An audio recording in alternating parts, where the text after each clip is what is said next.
اصحاب کہف کا واقعہ قرآن مجید کی سورۃ الکہف میں بیان ہوا ہے۔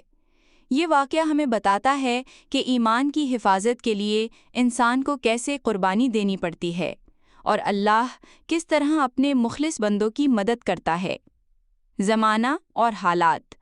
یہ واقعہ ایک ایسے دور کا ہے جب ایک ظالم بادشاہ نے اپنے ملک میں بت پرستی عام کر چکا تھا۔ اس کے حکم سے سب لوگ بتوں کو سجدہ کریں اور ان کی عبادت کریں۔ جو شخص اللہ واحد پر ایمان لاتا اسے قتل یا سخت اذیت دی جاتی۔ ایمان والے نوجوان۔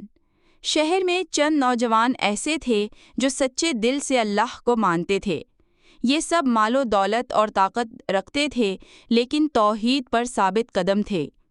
جب انہیں بادشاہ کے سامنے پیش کیا گیا تو انہوں نے صاف کہا، ہمارا رب صرف اللہ ہے، ہم اس کے سوا کسی کو معبود نہیں مانتے۔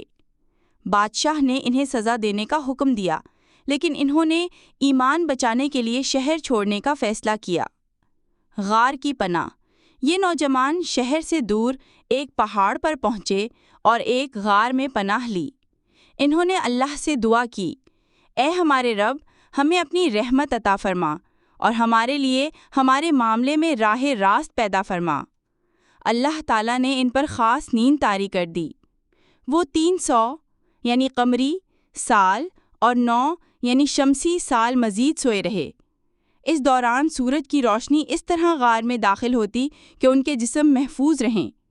قرآن بتاتا ہے کہ وہ نیند میں بھی کروٹیں بدلتے رہتے تھے تاکہ جسم خراب نہ ہو۔ جاگنے کا وقت۔ صدیاں گزرنے کے بعد اللہ نے انہیں جگایا۔ انہیں لگا جیسے صرف ایک دن یا دن کا کچھ حصہ سوئے ہیں۔ انہوں نے شہر جا کر کھانا خریدنے کا فیصلہ کیا۔ ایک نوجوان سکے لے کر بازار گیا۔ شہر کے لوگوں کا حیران ہونا۔ جب دکاندار نے سکے دیکھے تو حیران رہ گیا کیونکہ وہ سکے صدیوں پرانے تھے اور بادشاہوں کے دور بدل چکے تھے۔ لوگ جمع ہو گئے اور انہیں معلوم ہوا کہ یہ وہی لوگ ہیں جو اللہ کے حکم سے صدیوں تک سوئے رہے۔ یہ ایک زبردست معجزہ اور اللہ کی قدرت کی نشانی بن گیا۔ اختتام۔ ان نوجوانوں کی وفات کے بعد لوگوں نے ان کے غار پر یادگار بنائی۔ کچھ نے مسجد تعمیر کرنے کا مشورہ دیا تاکہ لوگ وہاں اللہ کی یاد کریں۔